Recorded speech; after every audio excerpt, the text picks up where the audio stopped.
Hello my dear student, स्वागत है आपका आज की इस वीडियो आज के इस बहुत ही इम्पोर्टेंट क्लास में आपका स्वागत है। तो माय डियर स्टूडेंट, आज हम इस वीडियो में 10वां क्लास के चौथे चैप्टर का वो इम्पोर्टेंट और मोस्ट वीवीआई क्वेश्चन के बारे में बात करेंगे जो कि बोर्ड में आने का संभावना है और बहुत बार पूछा भी गया है उस कॉन्सेप्ट से।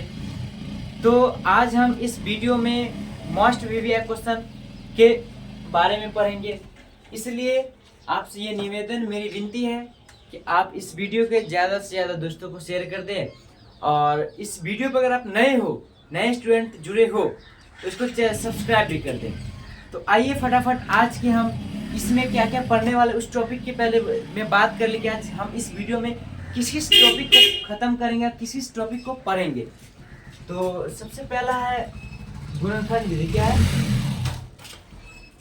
गुणनखंड विधि। उसके बाद पहला क्या है? गुणनखंड विधि। दूसरा है वर्ग पूरा करके। क्या करके? वर्ग पूरा करके। और तीसरा इसमें हम इसके बारे में बात करेंगे, द्विघाती सूत्र। क्या? द्विघाती सूत्र के बारे में बात करेंगे। किसके बारे में? द्विघाती सूत्र के बारे में बात करेंगे। उसका फिर मूल निकालने के बारे में बात करेंगे। ऐसे ये तीनों इंपॉर्टेंट है।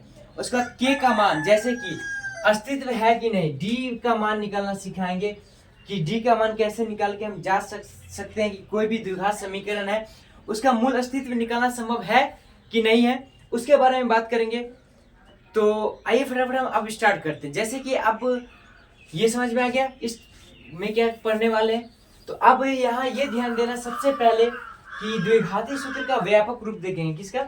द्विघात सूत्र का व्यापक रूप, द्विघात समीकरण। क्या इसका व्यापक रूप क्या होता है? इसका व्यापक रूप हम यहाँ पे लिख देते हैं ax² + bx + c = 0। ये क्या हो गया? द्विघाती सूत्र का व्यापक रूप है। लेकिन इसमें एक और डाउट क्लियर करते हैं, अगर इसको हम बराबर न दे, ये बराबर में कुछ नहीं है तो ये द्विघात बहुपद है। अगर ये बराबर में कुछ नहीं है तो ये क्या हो गया? द्विघात बहुपद। लेकिन जैसे में ही कुछ बराबर में कुछ आ गया तो ये क्या हो गया? द्विघात समीकरण आ गया। तो सबसे पहले हम आपको इस वीडियो में गुणनखंड विधि से कोई भी क्वेश्चन को किसी भी द्विघात समीकरण का मूल निकालना सिखाएंगे। तो आइए हम स्टार्ट करते हैं और देखते हैं कि क्या है पहला क्वेश्चन। तो पहला क्वेश्चन जैसे ये 4x² + 4√3 + 3 = 0। ये पहला क्वेश्चन। इस क्वेश्चन को हम आपको तीनों विधि से बना के दिखाएंगे कि, और इस क्वेश्चन का सबसे पहले तो हम डी निकालेंगे। क्या निकालेंगे? डी निकाल के देखते हैं इसका मूल अस्तित्व है कि नहीं। डी निकालेंगे द्विघाती सूत्र, पहले हम गुणनखंड से सॉल्व करते हैं। तो गुणनखंड आप लोग को भी आता होगा, पहला गुणा तीसरा। तो फर्स्ट गुणे लास्ट करेंगे तो कितना आएगा? 12 आएगा। फिर 12 का गुणनखंड करेंगे तो फिर इसको फैक्टर लेना पड़ेगा। तो देखो इसको ऐसे लिख सकते हैं, 4√3 को 2√3x + 2√3x लिख सकते हैं। लिख सकते हैं कि नहीं लिख सकते हैं? इसको इतना लिख सकते हैं, 2√3x लिख सकते हैं। उसका फिर दो में कॉमन लो। इसमें 2x कॉमन है तो यहाँ से 2x बच गया, यहाँ से √3 बच गया। यहाँ से क्या बच गया? यहाँ इसमें सिर्फ ये √3 कॉमन ले ले तो 2x + √3। अब यहाँ से ये समझ में नहीं आया कि यहाँ पे √3 कैसे आ गया। ये बताओ, यहाँ पे 3 को √3 लिख सकते हैं ना, = 0। एक √3 कॉमन आ गया। अब समझ में गया? उसके बाद हम क्या करते हैं? उसके बाद हम पूरे में कॉमन लेते हैं। किसमें? पूरे में कॉमन लेते हैं। पूरे में कॉमन लेना है। उसके बाद ऐसे करके फिर बराबर 2x + 3 = 0। इतना आ गया समझ में? ये गुणनखंड कर समझ में आ गया। उसके बाद फिर मूल निकालने के लिए, क्या निकालने के लिए? मूल निकालने के लिए दोनों को बारी बारी से क्या करना पड़ता है? 0 के बराबर करना पड़ता है। किसके बराबर? 0 के। 0 के बराबर करेंगे तो देखो 2x ऐसे रहेगा, ये किधर माइनस में गया, -3 x। अब गुना वाला कहाँ जाता है? तो गुना वाला बटा में जाता है। इसका एक मूल ये प्राप्त हो गया और दूसरा मूल क्या हो गया? ये दूसरा मूल = 0। तो 2x - √3 x - √3/2, यानी इसका मूल क्या आ गया? मूल इसका √3/2 √3/2, लेकिन दोनों माइनस में, ये इसका मूल प्राप्त हो गया। तो इससे को हम गुणनखंड विधि से सीखे, क्या, गुणनखंड विधि से, और ये आप लोग को भी आता होगा ये गुणनखंड विधि। अब हम इसी में बात करेंगे द्विघाती सूत्र, उसके बाद फिर वर्ग पूरा करके, 3 विधि से आपको सिखाया जाएगा, और तीनों विधि से क्वेश्चन आता ही है, ऐसा नहीं कि एक ही विधि पे, तीनों पे आता है, लेकिन आपको तीनों का स्केच होना चाहिए। तो ये आपको आगे समझ में। उसके बाद हम आपको बताएंगे इसी क्वेश्चन को हम आपको अब द्विघाती सूत्र से बनाते हैं। किसको?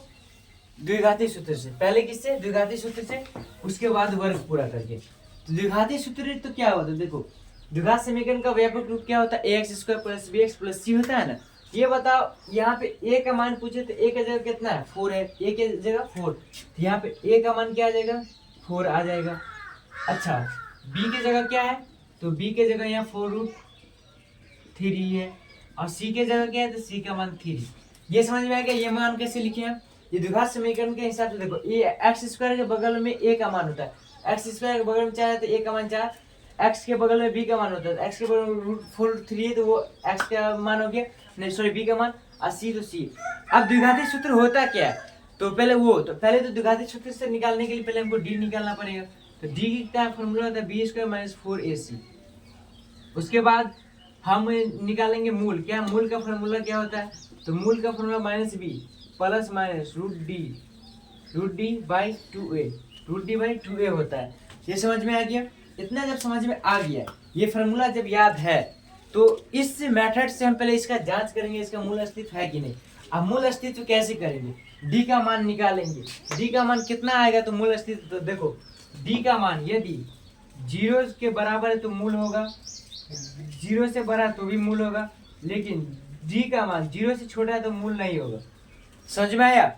इसमें भी मूल निकल जाएगा, इसमें भी मूल निकल जाएगा, लेकिन इसमें इसका पे मूल नहीं निकलेगा। इस पे मूल क्यों नहीं निकलेगा, क्योंकि d का मान माइनस में आ जाएगा, तो d का मान जैसे ही माइनस में आएगा तो मूल निकालना संभव नहीं है। अब वो आगे समझते थे, पहले इसका d निकाल देते। d का फॉर्मूला क्या होता है, b² - 4ac। ये बताओ b का मान कितना है, तो b का मान 4√3 है, क्या है 4√3, इतना का स्क्वायर -4a, का मान कितना है 4, अब c का मान 3। तो देखो स्क्वायर दोनों पे आएगा तो 16, और √3 का मान 3, 48 आएगा। इधर भी कितना आ गया 48, -48, खत्म, कितना आ गया 0, यानी कि कितना आ गया 0। अब ये बताओ, जब d का मान 0 आएगा तो मूल अस्तित्व है कि नहीं है, मूल अस्तित्व है 0 आने पे भी, तो इसका मतलब इसका d निकालना संभव है। उसके बाद हम द्विघाती सूत्र से क्या निकालेंगे, तो द्विघाती सूत्र से इधर हम निकालते हैं क्या, तो द्विघाती सूत्र लिखेंगे। अब लिखेंगे मूल क्या होता है, -b + -√d/2a। तो देखो b का मान कितना है, तो b का मान 4√3 है ना। उसके बाद माइनस में तो माइनस, प्लस माइनस, d का मान क्या आ गया, तो d का मान 0 आ गया, और 2, a का मान कितना है, a का मान यहाँ 4 है, कितना है 4 लिख दिए। ये बताओ -4, अब 0 का वर्गमूल 0 ही होगा तो उससे कोई फर्क नहीं पड़ेगा, 2 × 4, ये 4 से ये 4 कट गया ना। तो ये क्या आ गया, इसका मूल 3/4 सॉरी 2, और इधर भी 3/2। अब समझ में आ गया। देखो इसका भी सेम आया मूल। अब देखो इससे कोई प्रॉब्लम, ये द्विघाती सूत्र से बनाए, कौन सा सूत्र से, द्विघाती सूत्र का ये फॉर्मूला होता है। ये फॉर्मूला याद है, d निकाल के चेक करना, उसके बाद इस फॉर्मूला पे मान डालना है और वो निकल जाएगा मेरा उसका मूल। ये भी समझ में आ गया। उसके बाद अब हम आखिरी, इसी में एक और बात है, उसी को आखिरी मतलब कि गुणनखंडी करना है, मूल निकालने का एक आखिरी मेथड है, वो क्या है, वर्ग पूरा करके, यानी कि स्क्वायर पूरा करके। तो इसी क्वेश्चन को हम स्क्वायर पूरा करके ही हम बताएंगे कि उसको वर्ग पूरा करके कैसे हम बनाएंगे। तो ये हो गया। उसके बाद हम वर्ग पूरा करके, तो वर्ग पूरा यानी कि स्क्वायर पूरा करना होगा, वर्ग पूरा करना यानी कि स्क्वायर पूरा करके बनाना होगा। तो हम स्टार्ट करते हैं। देखो वर्ग पूरा करने में क्या देखना होता है, देखो ये 4 है, ये x है, 4 को 2x का होल स्क्वायर लिख सकते हैं, यानी कि इसको ना दो फॉर्मूला a + b का होल स्क्वायर पे तो बना लो, या a - b के होल स्क्वायर पे बना लो, यही दो पे के किसी एक पे ही बनेगा ये। तो हम इसमें देखते हैं क्या। अब देखो ये भी हम देख के ही बता सकते हैं, ये a + b पर बनेगा या a - b पे। अगर b यानी कि बीच वाला प्लस में होगा तो a प्लस बी पे, अब बीच वाला माइनस में होगा तो a माइनस बी पे बनेगा। तो इसको देखो 4x को इतना लिख सकते हैं।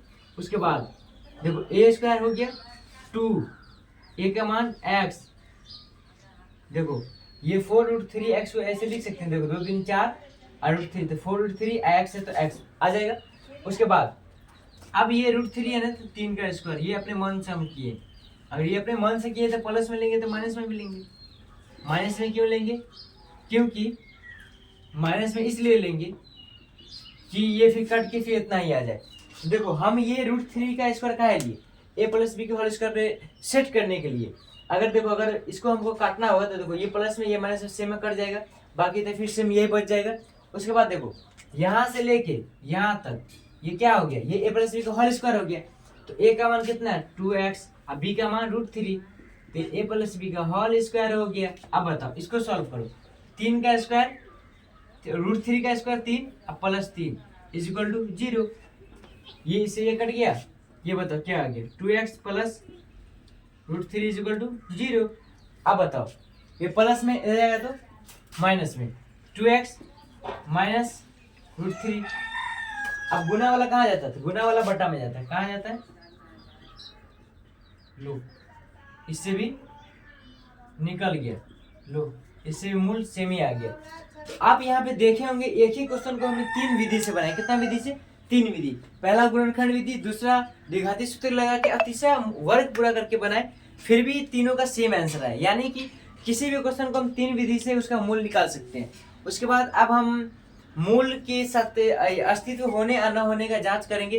तो कैसे जांच करेंगे तो वो हम 1-2 क्वेश्चन बता देते हैं। जैसे कि कुछ क्वेश्चन सब रहेगा, जैसे क्वेश्चन सब रहेगा तुम्हारे पास ऐसे रहेगा 100x² minus 20x plus 1 is equal to 0। इस क्वेश्चन का हम बोले कि बताओ d निकालना संभव है कि नहीं है। तो कैसे निकालेंगे हम d? तो d निकालने का फॉर्मूला अभी हम लिखे थे b² माइनस 4ac। क्या b² d is equal to b² minus 4ac। तो देखो ये यहाँ पे a इज इक्वल टू कितना हो गया 100, b is equal to minus 20 और c इज इक्वल टू 1। ये आगे समझ में? ये जब समझ में आ गया तो d निकालिए। d निकालेंगे b² माइनस 4ac। तो b का मान कितना है 20 माइनस 20 का होल स्क्वायर, a का मान 1 और 4 और 1 का मान 100, इसका मान 1, 20 का स्क्वायर 400 और ये 400 यानी कितना आ गया 0 आ गया। अभी हम बताए थे कि d का मान 0 या 0 से बड़ा, लेकिन जैसे 0 से छोटा आएगा तो नहीं है, बाकी सब में सही है। यानी कि d का मान 0 आएगा तो भी मूल निकल जाएगा, d का मान 0 से बड़ा आएगा तो भी मूल निकल जाएगा, लेकिन d का मान 0 से छोटा आएगा तो मूल नहीं निकलेगा। ये आगे समझ में? d कैसे निकलता है ये भी देख के हम मूल का अस्तित्व बता सकते हैं। और अगर 0 के बराबर आएगा तो मूल होगा, 0 से बड़ा आएगा तो मूल होगा, 0 से छोटा आएगा तो मूल नहीं होगा। अब हम बात करेंगे इसी टाइप पे k का मान निकालने वाला क्वेश्चन रहेगा, जो कि वो भी 2 नंबर में आ सकता है। तो k का मान निकालने वाला क्वेश्चन पे हम ध्यान देंगे और देखते हैं कि क्या है उस क्वेश्चन। तो k का मान निकालने वाला क्वेश्चन है, k का मान निकालने वाला क्वेश्चन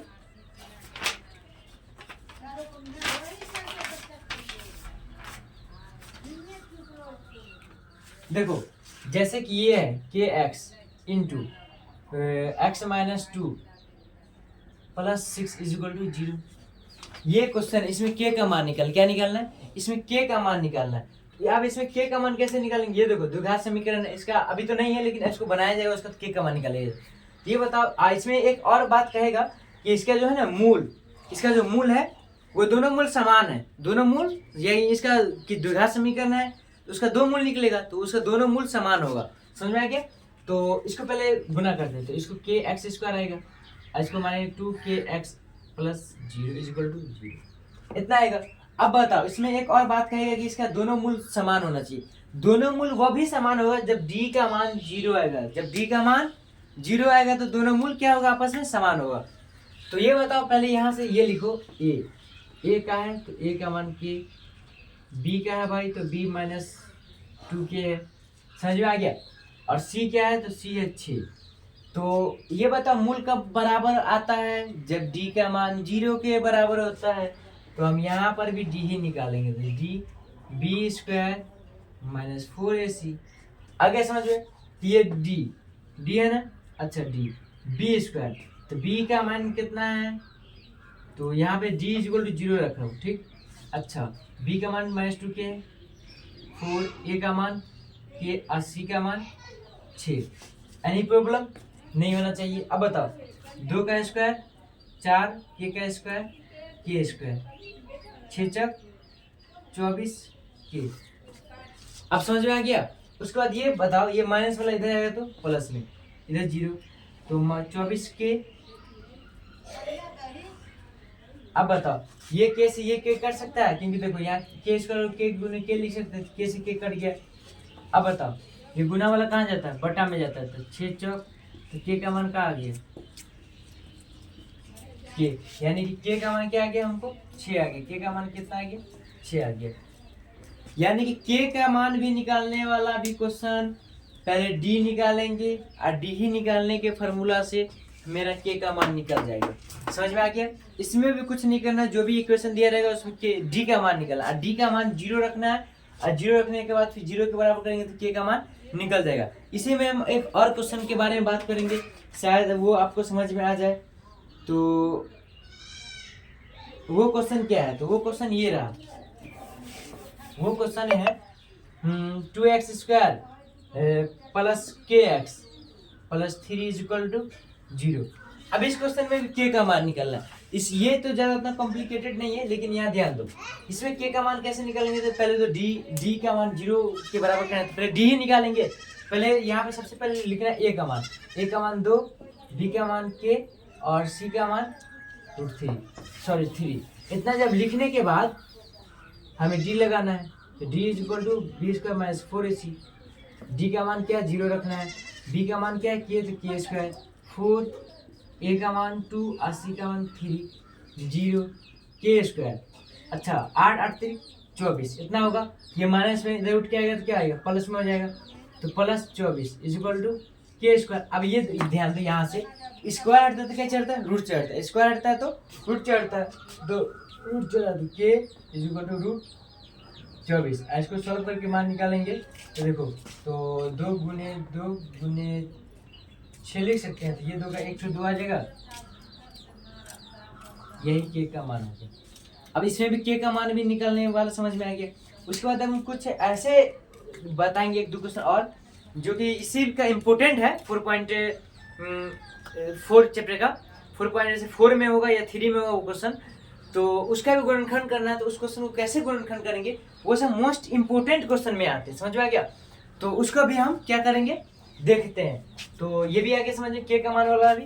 आप बताओ, तो सबसे पहले एक दो क्वेश्चन ऐसा है जो कि थोड़ा कॉम्प्लिकेटेड है, उसको भी हम सॉल्व करेंगे। तो वो जैसे कि देखो, ये इस टाइप का दे देगा, और उसको सॉल्व करना होगा, और उसको बना के बताना होगा कि वो कैसे बने। यहाँ देगा x is equal to not -4 और x is equal to not 7, इतना दे दिया। अब इसको अभी मूल निकालना है। इसको देखो, मूल निकालने के लिए सबसे पहले, अब ये द्विघात समीकरण है नहीं, द्विघात समीकरण होने के लिए x स्क्वायर होगा, है नहीं। पहले इसका भिन्न का जोड़ करेंगे, उसके बाद सॉल्व करेंगे। तो कैसे करेंगे, देखो x माइनस 7 यहाँ जाएगा, माइनस x माइनस 4, आगे समझ में। अब देखो यहाँ प्लस में डायरेक्ट दिया जाएगा, तो माइनस प्लस में करेगा, ये गुना हो जाएगा, x minus 7 is equal to 11/2। ये जब इतना समझ में आ गया तुम्हें, तो अब ये बताओ सॉल्व करते हैं। तो ये ऐसे ही रहेगा, माइनस अंदर जाएगा तो माइनस माइनस, इसको गुना करे तो x square minus 7x 4x minus 28, इतना है उसको गुना करने पे, यानी इसको इससे गुना किए तो इतना है। देखो x माइनस में, ये प्लस में, खत्म x, 7 माइनस 4 माइनस 11। अब बताओ इसमें देखो x स्क्वायर 7x में से 4x गया था, minus 3x minus 28 is equal to 11/30, ये 30 है। ये 11 से 11 कट गया माइनस एक बार में। अब बताओ इसको गुना करो, ये माइनस 30 होगा, और ये x स्क्वायर माइनस इतना आ गया। और जब इतना आ गया तो उसके बाद फिर हम यहाँ ध्यान देंगे ये अब कैसे होगा। तो देखो इसको x स्क्वायर माइनस 3x -28। अब ये इसको इधर ले आएंगे तो +30 इक्वल टू क्या हो जाएगा, देखो इधर बराबर में माइनस में, इधर आएगा तो प्लस में हो गया 0। अब देखो घटाओ, x² - 3x, 30 में से 28 गया तो 2 इक्वल टू 0। अब इसका गुणनखंड कर देंगे, गुणनखंड में 2x - x + 2 equal to 0, common ले लो, x - 2 इंटू 1 - x - 2। अब बारी बारी 0 के बराबर कर देंगे तो इसका मान भी आ गया। तो इसका मान क्या आ गया, इसका मूल कैसे निकल, गुणनखंडीय विधि से निकल गया। लेकिन इस क्वेश्चन को भी हम क्या से, तीनों मेथड से बना सकते थे। इस क्वेश्चन को भी हम तीनों मेथड, देखो x का मान कितना आ गया, 2 और 1 आ गया। अब अगर इस क्वेश्चन को हमें यहीं से द्विघात समीकरण से बनाना होता, देखो द्विघात समीकरण हमको कहाँ पे प्राप्त हो गया, द्विघात समीकरण हमको यहाँ पे प्राप्त हो गया ना, x² - 3x + 2। यहीं से हम द्विघात समीकरण भी निकाल लेते, लगा सकते थे, ये यहाँ पे हम वर्ग पूरा करके बना देते तो भी इतना ही आंसर आता। लेकिन कभी कभी जिसकी देखो जब गुणनखंड करना मुश्किल हो तो आप द्विघात समीकरण लगा लेना, और सबसे अच्छा ट्रिक है तो सबसे पहले गुणनखंड पे ट्राई करना। अगर गुणनखंड न फैक्टर मिल पाए तो आप द्विघात समीकरण लगा के उसको सॉल्व कर सकते हो। और एक और क्वेश्चन है उसको भी हम इसमें बना ही देते हैं, वो ज़्यादा इम्पोर्टेंट है या नहीं, तो इतना ही पे फोकस करो। ये सब बहुत ही इंपॉर्टेंट क्वेश्चन, और इसमें एक आयु पे भी आएगा, धनात्मक पूर्णांक पे भी आएगा, उसको कैसे मानना है वो हम बता दें। देखो कोई देगा धनात्मक लगातार पूर्णांक, 2 धनात्मक लगातार पूर्णांक क्या होता है, जैसे कि 1 2 3 4 5 6 12 13 14 15 18 19 20 21 22 23, ये सब क्या लगातार धनात्मक पूर्णांक है। तो दे देगा कोई 2 लगातार धनात्मक पूर्णांक का गुणनफल इतना है तो दोनों धनात्मक पूर्णांक निकाले।